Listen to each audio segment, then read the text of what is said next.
เป็นศาสนาสำหรับชาติเราศาสนาในสมัยนี้เป็นของที่แยกจากชาติไม่ได้เป็นความจำเป็นที่เราทั้งหลายผู้เป็นไทยจะต้องมั่นคงอยู่ในศาสนาพระพุทธซึ่งเป็นศาสนาสำหรับชาติเราพระพุทธศาสนาก็ดีหรือศาสนาใดก็ดีที่ตั้งมั่นอยู่ได้ก็ด้วยความมั่นคงของผู้เลื่อมใสตั้งใจที่จะรักษาและข้าพเจ้าพูดทั้งนี้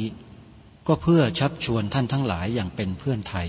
และเพื่อนพุทธศาสนิกชนด้วยกันทั้งนั้นเพื่อความมั่นคงแห่งพระพุทธศาสนาข้าพเจ้ารู้สึกว่าได้ทำหน้าที่สมควรแก่อุปถัมภ์พระพุทธศาสนาเราจะตั้งใจรักษาศาสนาของเราด้วยชีวิตและถ้าท่านตั้งใจจะช่วยข้าพเจ้าในกิจอันใหญ่นี้แล้วก็จะเป็นที่พอใจข้าพเจ้าเป็นอันมากเพราะฉะนั้นเป็นหน้าที่ของเราทั้งหลายที่จะช่วยกันบำรุงรักษาพระพุทธศาสนาอย่าให้เสื่อมสูญไปการที่จะบำรุงพระพุทธศาสนาเราต้องรู้สึกก่อนว่าหลักของพระพุทธศาสนาคืออะไรเราจะถือว่าเราเป็นไทยด้วยกันหมดเราจะต้องรักษาความเป็นไทยของเราให้ยั่งยืนเราจะต้องรักษาพระพุทธศาสนาให้ถาวรวัฒนาการอย่างที่เป็นมาแล้วหลายชั่วโคตรของเราทั้งหลายพระบรมราโชวาทของพระบาทสมเด็จพระมงกุฎเกล้าเจ้าอยู่หัวรัชกาลที่ 6พระบรมราโชวาทก็ดีพระราชนิพนธ์ก็ดีหรือพระบรมราชโองการของพระมหากษัตริย์ถือเป็นบทบัญญัติแห่งกฎหมายทั้งหมดทั้งสิ้นการบัญญัติให้พระพุทธศาสนาเป็นศาสนาประจำชาติไทยไว้ในรัฐธรรมนูญจึงเป็นสิ่งที่ถูกต้องทั้งกฎหมายและทางโบราณราชประเพณีการบัญญัติให้พระพุทธศาสนาเป็นศาสนาประจำชาติไทยไว้ในรัฐธรรมนูญย่อมเป็นหลักค้ำประกันให้กับประชาชนคนไทยว่าตนได้ปฏิบัติตามกฎหมายอย่างแท้จริงการบัญญัติให้พระพุทธศาสนาเป็นศาสนาประจำชาติไทยไว้ในรัฐธรรมนูญมิได้เป็นการลิดรอนสิทธิเสรีภาพของผู้ใดแต่เป็นการยืนยันความจริงตามกฎหมายและประวัติศาสตร์ชาติไทยการบัญญัติให้พระพุทธศาสนาเป็นศาสนาประจำชาติไทยไว้ในรัฐธรรมนูญจะทำให้พระพุทธศาสนาได้รับการอุปถัมภ์และคุ้มครองจากรัฐดุจเดียวกันกับที่องค์พระมหากษัตริย์ทรงกระทำมาการบัญญัติให้พระพุทธศาสนาเป็นศาสนาประจำชาติไทยไว้ในรัฐธรรมนูญจะป้องกันพระพุทธศาสนาไม่ให้ถูกลัทธินิกายนอกศาสนากระทำการใดๆได้ด้วยอุบายต่างๆนานาการบัญญัติให้พระพุทธศาสนาเป็นศาสนาประจำชาติไทยไว้ในรัฐธรรมนูญจะทำให้สังคมไทยมีแต่ความสุขร่มเย็นเป็นธรรมทั้งต่อคนศาสนาอื่นและคนสัญชาติอื่นได้อย่างแท้จริงแต่ถ้าไม่บัญญัติให้พระพุทธศาสนาเป็นศาสนาประจำชาติไทยไว้ในรัฐธรรมนูญในอนาคตประเทศไทยจะต้องตกอยู่ในสถานะเดียวกันกับพื้นที่3จังหวัดชายแดนมือถือระบบ Android ดาวน์โหลดแอปพลิเคชันที่ชื่อว่าวิทยุพุทธศาสนาทั่วไทยเพื่อติดตามรับฟังรายการคดีโลกคดีธรรมได้4เวลาใน1วันคือมีตั้งแต่9 นาฬิกา10 นาฬิกา11 นาฬิกา13 นาฬิกาและในช่วงกลางดึก4 ทุ่มตี 1สถานีวิทยุที่ออกอากาศตามเวลาต่างๆที่กล่าวมาที่ท่านสามารถค้นหาแล้วติดตามรับฟังรายการคดีโลกคดีธรรมได้ตามเวลาดังนี้เวลา9 นาฬิกา เมื่อท่านเปิดแอปพลิเคชันขึ้นมาแล้วให้ท่านค้นหาสถานีวิทยุในแอปพลิเคชันในจำนวน39สถานีนั้นเวลา 9 นาฬิกาสถานีที่ออกอากาศรายการคดีโลกคดีธรรมจะอยู่ในลำดับที่16คือสถานีวิทยุวัดหนองกายอยู่ในลำดับที่16ของตารางแอปพลิเคชันเรียงลำดับกันลงไปอันนี้คือเวลา 9 นาฬิกาส่วนเวลา10 นาฬิกา10 โมงเช้าเนี่ยนะฮะท่านสามารถฟังรายการคดีโลกคดีธรรมผ่านแอปพลิเคชันนี้ได้ในลำดับที่1สถานีวิทยุวัดป่าจริยธรรมอยู่ในลำดับที่1ลำดับแรกเลยพอเปิดแอปขึ้นมาแล้วก็พบทันที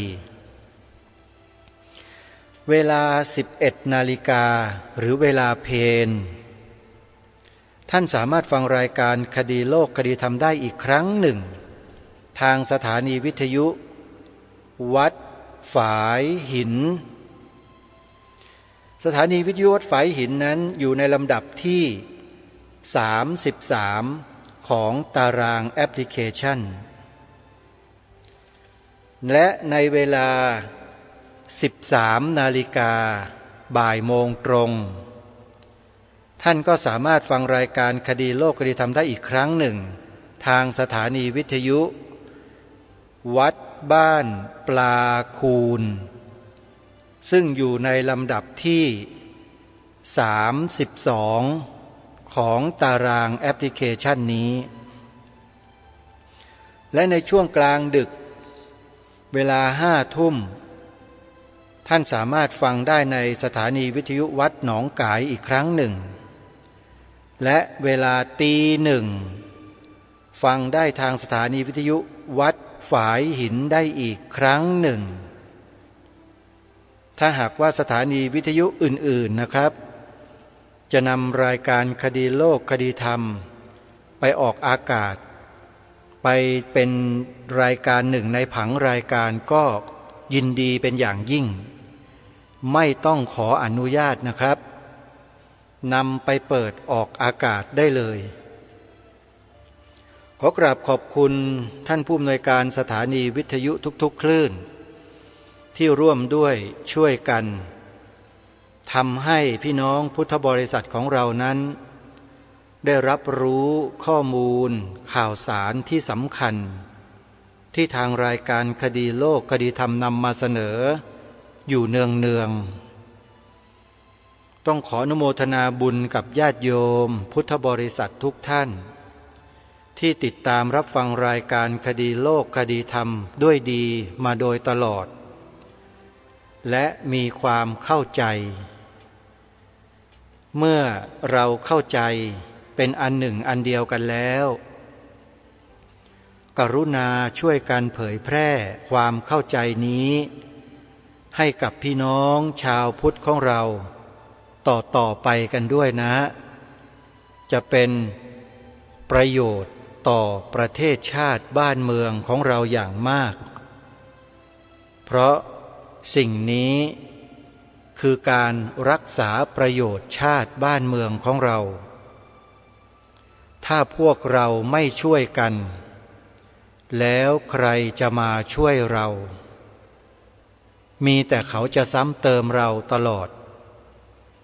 พวกเราจึงต้องช่วยกัน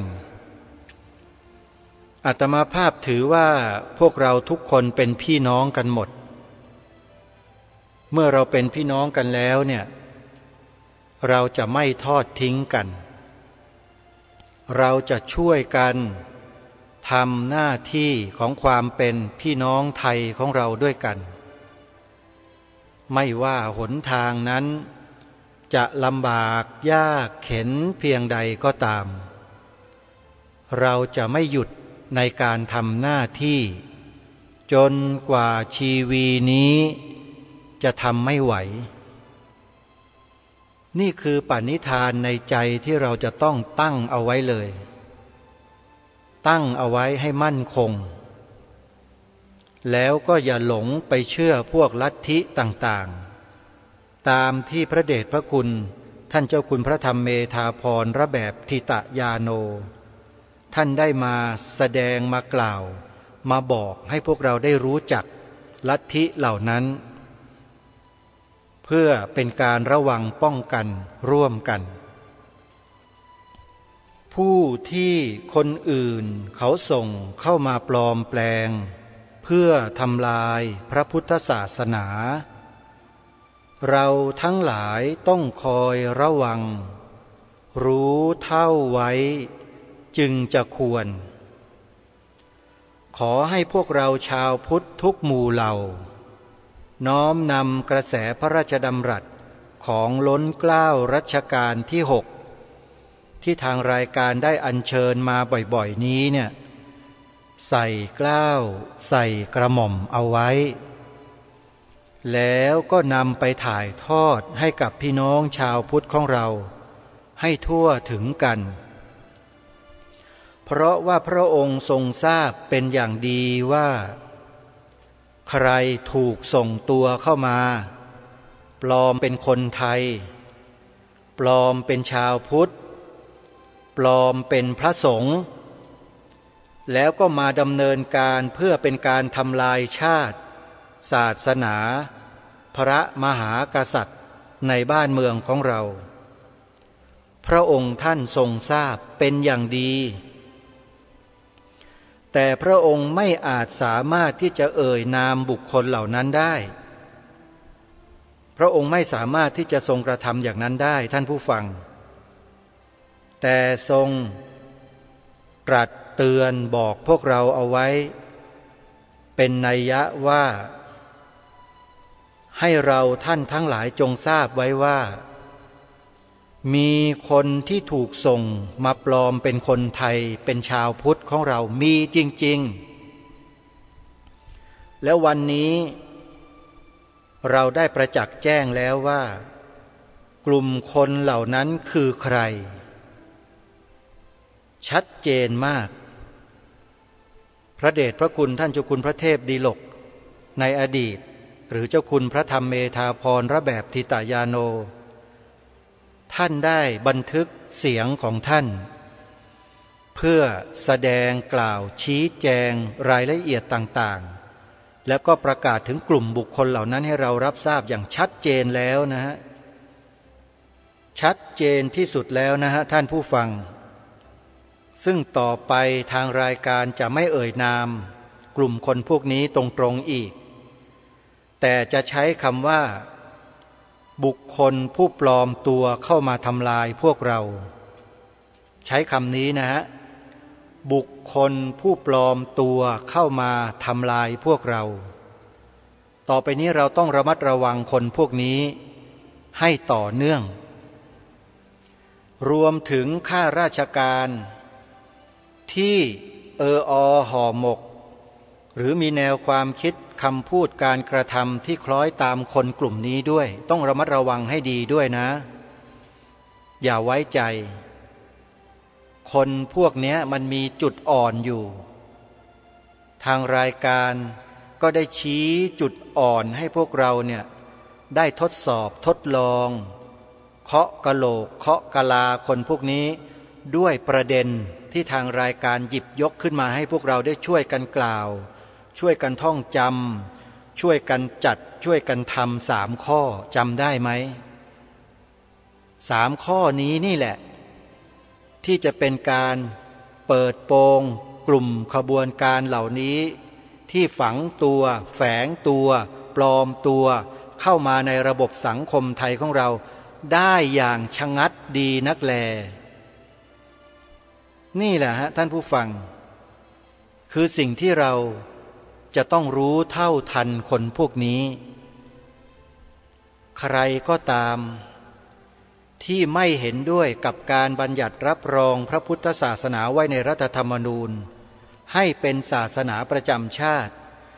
ตามพระบรมราโชวาทของพระบาทสมเด็จพระเจ้าอยู่หัว ในทุกพระองค์ คนคนนั้นนั่นแหละ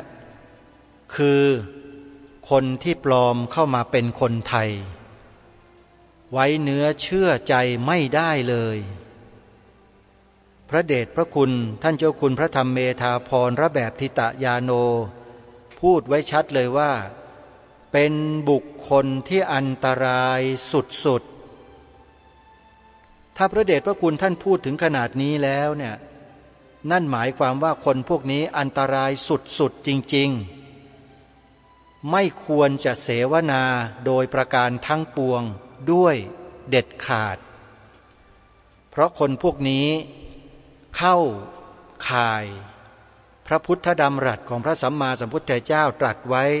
ในมงคลสูตรเลยว่าอเสวนาจะ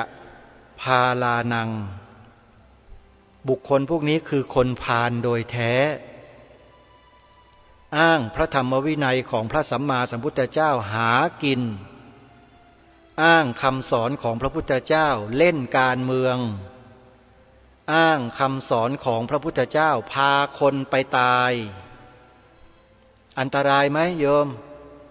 พาคนไปตายเนี่ยอันตรายหรือเปล่าสุดๆใช่ไหมเหมือนอย่างที่พระเดชพระคุณท่านพูด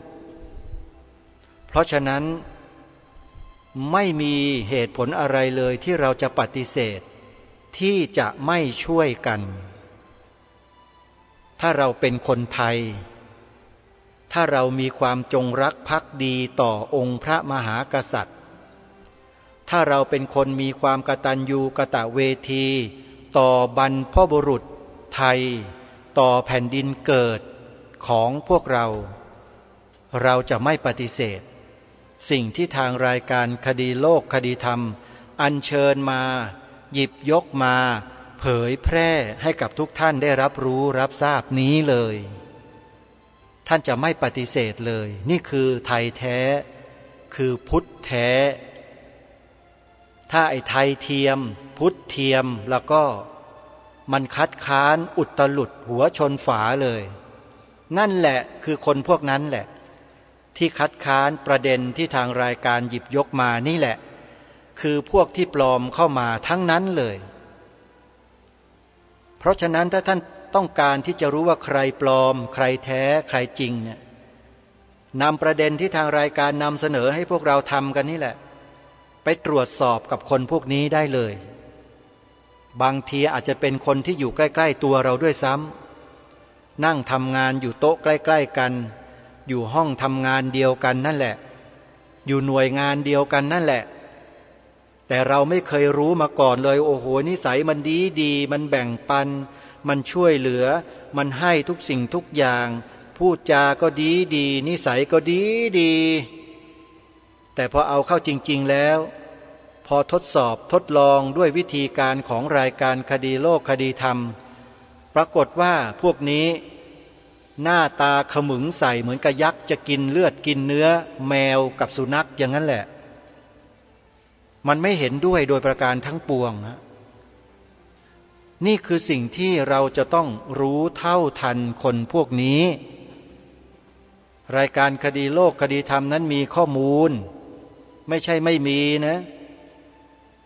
มีข้อมูลและก็เก็บข้อมูลเหล่านี้เป็นหลักฐานไว้หมดแล้วก็พยายามที่จะทำให้ทุกท่านนั้นเข้าใจร่วมกันได้ประจักษ์ในหลักฐานข้อมูลเหล่านี้ร่วมกันจึงได้นำเสนอข้อมูลต่างๆผ่านรายการคดีโลกคดีธรรมเนืองเพื่อเป็นการย้ำให้แก่พวกเราได้รู้ได้ทราบร่วมกันว่าพวกเราคนไทยที่นับถือศาสนาพุทธมีความจงรักภักดีด้วยความบริสุทธิ์ใจอย่างแท้จริงเนี่ยกำลังถูกคนพวกนี้มันสวมรอยนะท่านผู้ฟังมันปลอมตัวเข้ามาเนียนมากมันทำอากัปกิริยาพฤติกรรมพฤติการดีจนเราตายใจกันหมดเลยแล้วมันก็หยอดยาพิษใส่หูเราทุกวันแล้วมันก็นำเสนอสื่อ ที่ทำให้เราเสื่อมศรัทธาจากพระสงฆ์ทุกวันทุกวันทุกวันทุกวันเช่นนำเสนอข่าวของพระบางรูปที่กระทำสิ่งที่ไม่ดีไม่งามและมันก็นำมาตีแผ่ทุกวันทุกวันทุกวันให้พวกเราชาวพุทธได้ดูทุกวันทุกวันทุกวันพอเราดูทุกวันทุกวันเราก็เกลียดไม่พอใจไม่ชอบทุกวันทุกวันทุกวันนี่แหละเขาเรียกว่ามันใส่เชื้อให้เราเชื้อโรคร้ายอันเกิดจากสื่อแมลงวันอาตมาภาพตั้งข้อสันนิษฐานว่าสื่อแมลงวันเหล่านี้น่าจะเป็นสานุสิทธิ์หรือพวกเดียวกันกับไอ้พวกลัทธิที่ปลอมตัวเข้ามาทำลายพวกเรานี่แหละ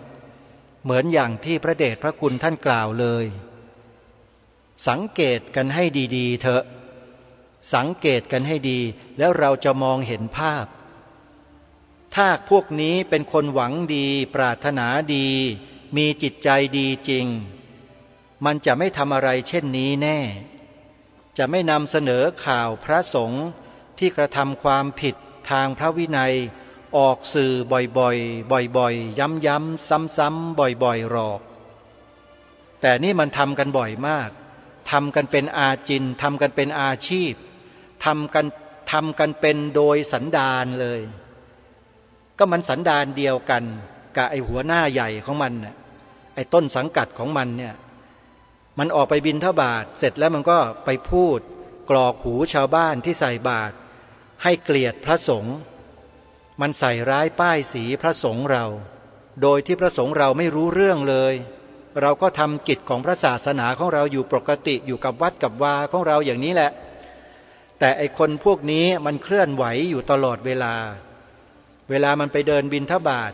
ก็อย่างที่พระเดชพระคุณท่านเจ้าคุณพระเทพดิลก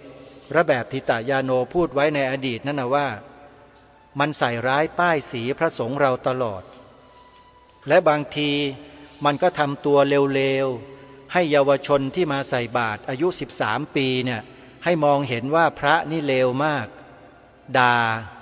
เด็กๆเยาวชนเหล่านั้นต่อหน้าต่อตาเลยไอ้พวกเธอเนี่ย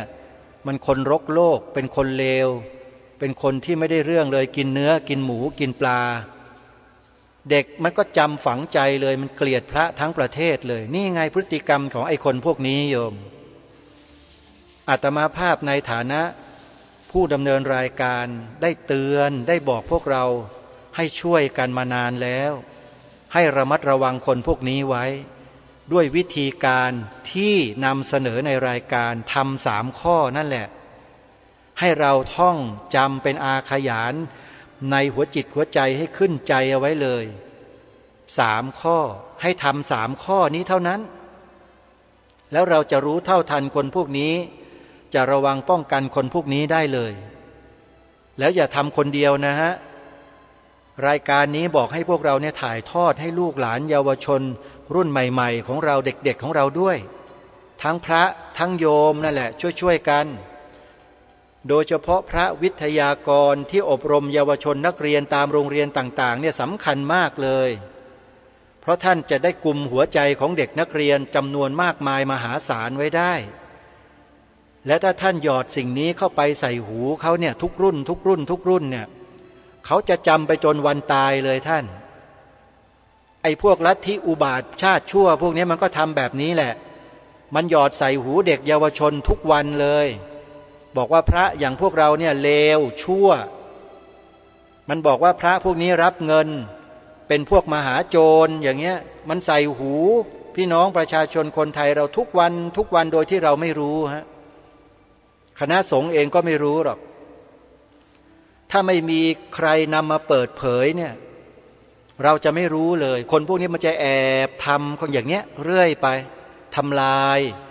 เกียรติศักดิ์ศรีทำลายชื่อเสียงทำลายพระสงฆ์เราตลอดเวลาทีนี้ความจริงมันเปิดเผยดิพระเดชพระคุณท่านเจ้าคุณพระเทพดิลกในสมัยนั้นท่านก็นำมาเปิดโปงให้คณะการกะสงฆ์ที่พุทธมณฑลเมื่อปี32ได้ฟังตามที่ทางรายการได้นำเทปท่านมาเปิดเราจึงมารู้ไงโอ้โหมันเลวระยำขนาดนี้เชียวคนพวกนี้อ อาตมานึกในใจนะโยมขออภัยท่านผู้ฟังด้วยนี่คือการนึกในใจซึ่งก็เชื่อว่าหลายคนก็นึกอย่างอาตมานี่แหละแต่ไม่พูดออกมาหรอกแต่นี่พูดให้ฟังพูดความในใจให้ฟังว่าโอ้โหมันเลวระยำขนาดนี้เลยหรือคนพวกนี้นี่คือคำนึกในใจนะฮะไม่ใช่คำพูดแต่ว่านำออกมาให้ท่านทราบคือมันไม่ไหวฮะไม่ไหวจริงๆทางรายการจึงเห็นว่าถ้าเรานั่งกันเฉยๆเนี่ยแล้วไม่นำเอาความจริงเหล่านี้มาเปิดเผยพี่น้องชาวพุทธเราก็ตกเป็นเหยื่อไอ้คนพวกนี้กลับกลายไปเป็นด้ามมีดให้คนพวกนี้จับมาฟันพวกเดียวกันเองอยู่ทุกวันทุกวันทุกวันสักวันหนึ่งพวกเราก็ตายกันหมดเกลี้ยงพอพวกเราฟันถูกมันฟันกันจนตายหมดไอ้ด้ามมีดเหล่านั้นน่ะมันก็ถอดทิ้งสิฮะทีนี้มันเผาไฟทิ้งเลยก็คือไอ้พวกญาติโยมเราที่ไม่มีสติปัญญาเพียงพอเนี่ยที่กลายไปเป็นด้ามให้เขานะก็ไม่รอดเหมือนกันฮะมีอันเป็นไปกันหมดแหละมันไม่เอาไว้หรอกเพราะไม่ใช่เชื้อสายของมันพระเดชพระคุณท่านพูดชัดนะว่ามันอันตรายสุดๆนะอาตมาภาพจะไม่พูดว่าเป็นคนนะพูดเป็นมันเลยดีกว่าพวกนี้เลวร้ายมากท่านสาธุชนทุกท่านเรื่องความมั่นคงของพระพุทธศาสนาเนี่ยองค์พระบาทสมเด็จพระมงกุฎเกล้าเจ้าอยู่หัวตรัสไว้ในเทศนาเสือป่าครบถ้วนสมบูรณ์ทุกอย่างเลยขาดแต่เพียงพวกเราไม่นำมาเผยแพร่กันเท่านั้นเอง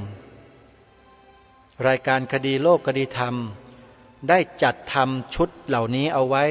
ในรายการคดีโลกคดีธรรมและอัปโหลดลงไปใน YouTube เรียบร้อยแล้วเป็นเสียงอ่านและการวิเคราะห์การสรุปในประเด็นต่างๆที่พระองค์ได้พระราชทานไว้ให้ในแต่ละตอนแต่ละตอนแต่ละตอนเอาไว้เรียบร้อยหมดแล้วเพียงแค่ให้ท่านทั้งหลายช่วยกันเข้าไปศึกษาไปฟังดูแล้วก็แชร์ให้ผู้อื่นได้ฟังได้ดูต่อกันไปแค่นี้เองฮะเราก็จะสามารถช่วยเหลือประเทศชาติพระศาสนาและพระมหากษัตริย์ของเราให้ดำรงมั่นอยู่บนผืนแผ่นดินนี้ได้แล้วปัญหามันอยู่ที่พวกเราไม่ช่วยกันนี่แหละพวกเรานั่งกันเฉยๆนี่แหละและเมื่อไหร่พี่น้องชาวพุทธเราจะรู้ความจริงล่ะใช่ไหมฮะก็ต้องช่วยกันเผยแพร่คลิปวิดีโอเรื่องเทศนาเสือป่าที่อยู่ใน YouTube ท่านใดที่สนใจจะเข้าไปศึกษาเรียนรู้ไปดูไปฟังเพื่อทำความรู้ให้เกิดขึ้นแล้วช่วยกันเผยแพร่ต่อกันไปนะฮะท่านเข้าไปดูในชื่อของคลิปที่ชื่อว่า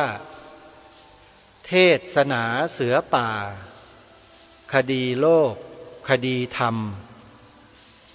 มีอยู่ทั้งหมด16ตอน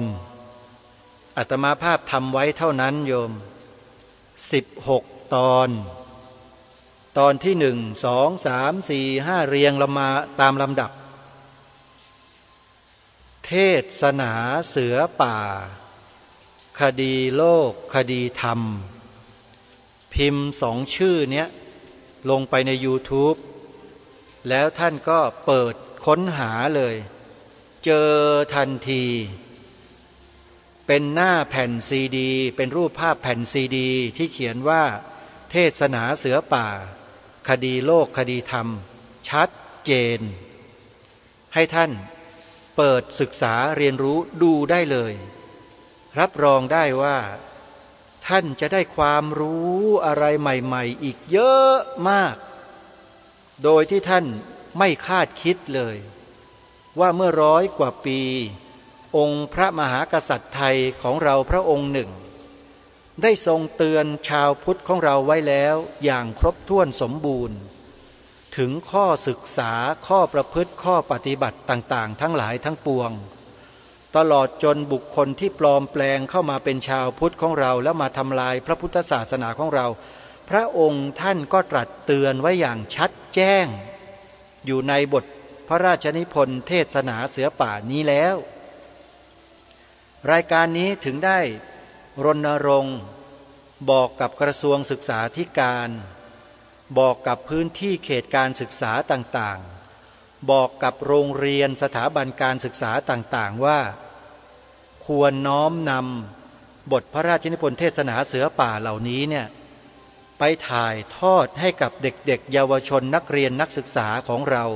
ให้ทั่วถึงเถอะจะเป็นประโยชน์ต่อประเทศชาติพระพุทธศาสนาและสถาบันพระมหากษัตริย์ของเราอย่างมากแต่ไม่รู้ว่าหน่วยงานเหล่านี้จะสนใจหรือเปล่าไอ้ที่ไม่สนใจเนี่ยมันก็มีข้อน่าสังเกตอีกนั่นแหละว่า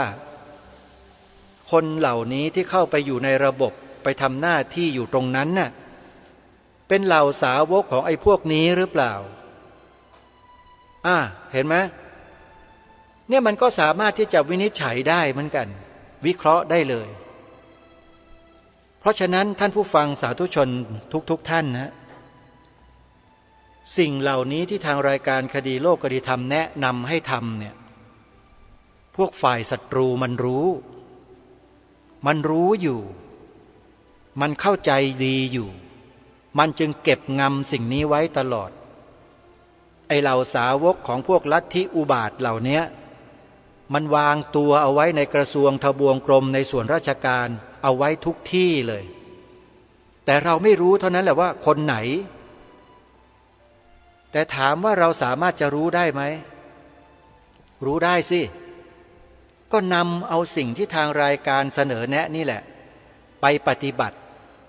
ไปใช้ในหน่วยงานเหล่านั้นให้เป็นที่เปิดเผยแล้วรณรงค์กันให้กว้างขวางดูสิแล้วเดี๋ยวไอ้พวกหนอนไส้เดือนกิ้งกือพวกเนี้ยมันจะดิ้นพรวดพลาดเลยเหมือนกับไส้เดือนถูกขี้เถ้ายังไงอย่างนั้นเลยโอ้โหดิ้นชักดิ้นงอไม่ยอมฮะเอาอย่างกรณีเรื่องเดียวเลยซึ่งเป็นเรื่องสำคัญที่สุดก็ว่าได้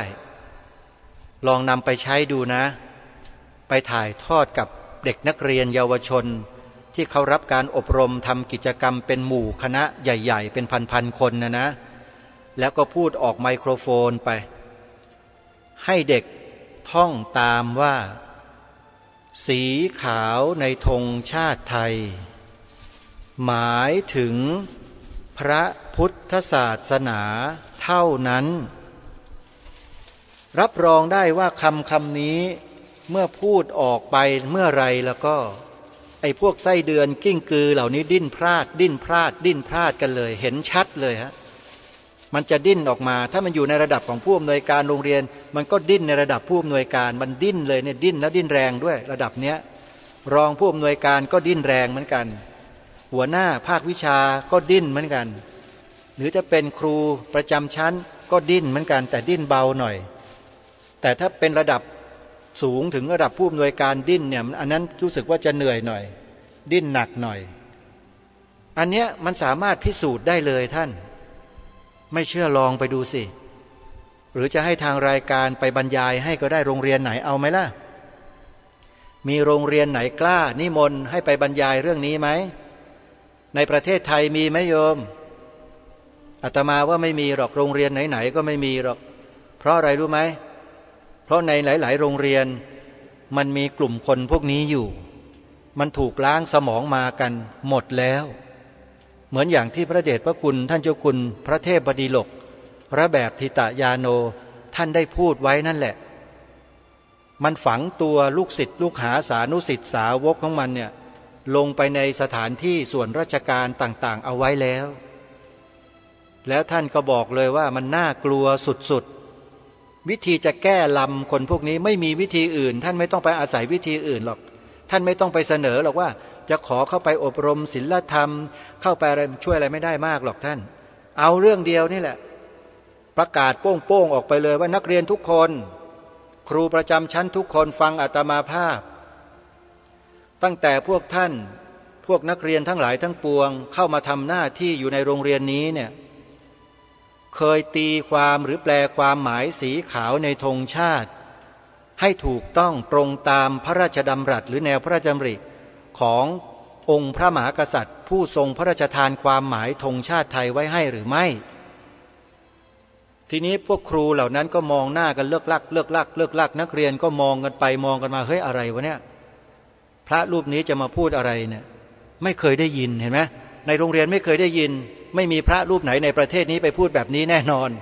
ในประเทศนี้ไม่มีแต่รายการคดีโลกคดีธรรมนี่แหละที่จะพูดแล้วก็เคยพูดมาแล้วด้วยไปเสนอผู้อำนวยการโรงเรียนดังโรงเรียนหนึ่งโรงเรียนดังเลยนะแถวสามเสนเนี่ยไปกับพระเดชพระคุณท่านเจ้าคุณพระราชยานกวีวัดพระรามเก้ากาญจนาภิเษกครั้งนั้นไปกับท่านไปบรรยายเราไปนั่งดูเฉยๆเป็นปัจฉาสมณะเข้าไปสังเกตการไปดูงานท่านโอ้โหโรงเรียนนี้พานักเรียนเข้ามาอบรมในห้องประชุมใหญ่เป็นพันๆคนนะฮะพอเราเห็นโอกาสก็เลยเข้าไปคุยกับคณาจารย์ที่เป็นครูอาจารย์ของโรงเรียนใหญ่ดังกล่าวก็ไม่รู้แหละคนนั้นเป็นผู้อำนวยการหรือเปล่าไม่รู้ไปเสนอพวกครูพวกนี้ว่าให้อัญเชิญพระราชนิพนธ์ความหมายธงไตรรงค์เนี่ยถ่ายทอดให้นักเรียนได้ไหมครูคนนั้นปฏิเสธทันทีเลยท่านเชื่อไหมเจอมาแล้วนี่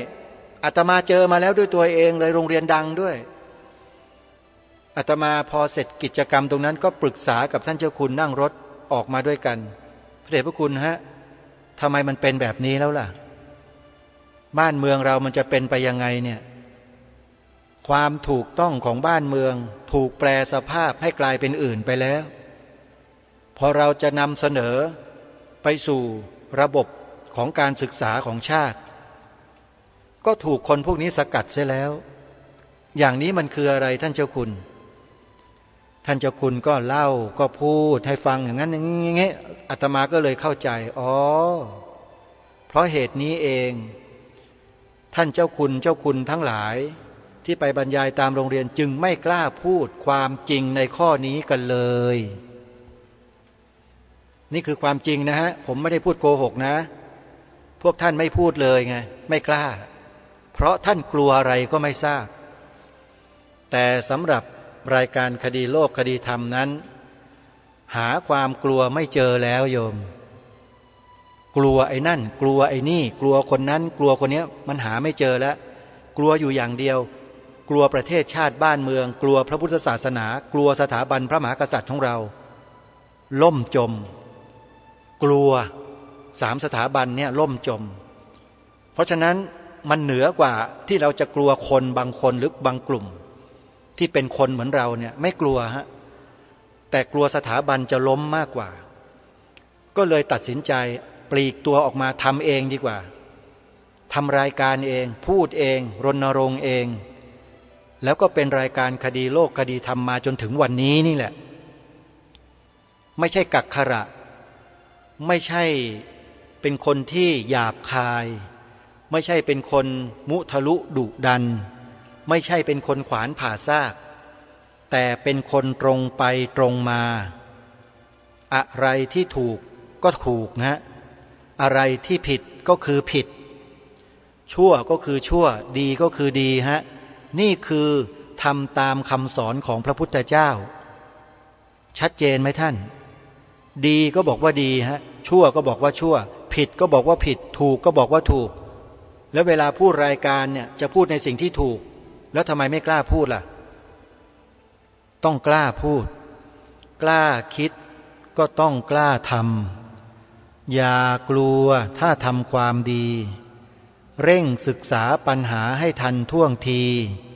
เมืองไทยจะพัฒนากว่านี้รายการดีๆคดีโลกคดีธรรมนี่คือสโลแกนของรายการคดีโลกคดีธรรมโยมเดี๋ยวตอนท้ายจะเปิดเพลงนี้ให้ฟังกันอีกครั้งหนึ่งเป็นการปิดรายการและเพลงนี้แหละได้อัญเชิญบทพระราชนิพนธ์ความหมายธงไตรรงค์มาใส่เป็นเนื้อร้องทำนองเอาไว้ในเพลงด้วย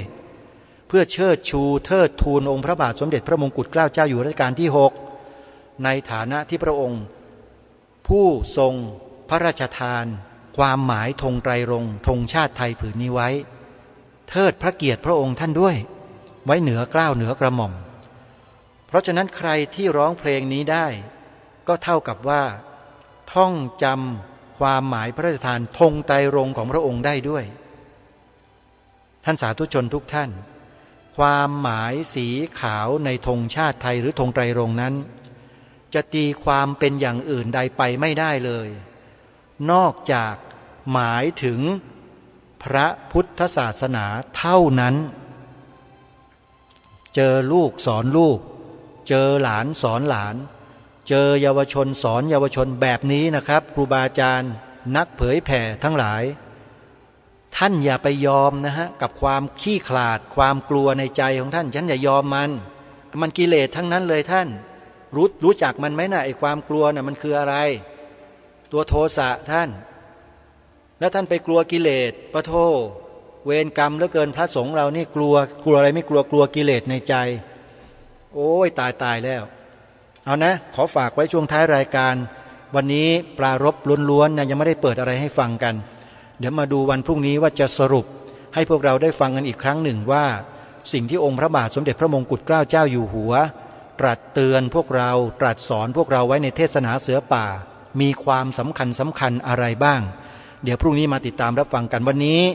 เวลาของรายการหมดลงแล้วท่านผู้ฟังอาตมาภาพต้องขอสมมุติยุติรายการไว้แต่เพียงเท่านี้พบกับรายการได้ใหม่ในวันพรุ่งนี้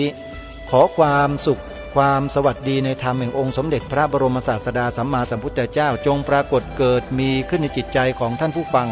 ทุกท่านทุกคนเทินขอเจริญพร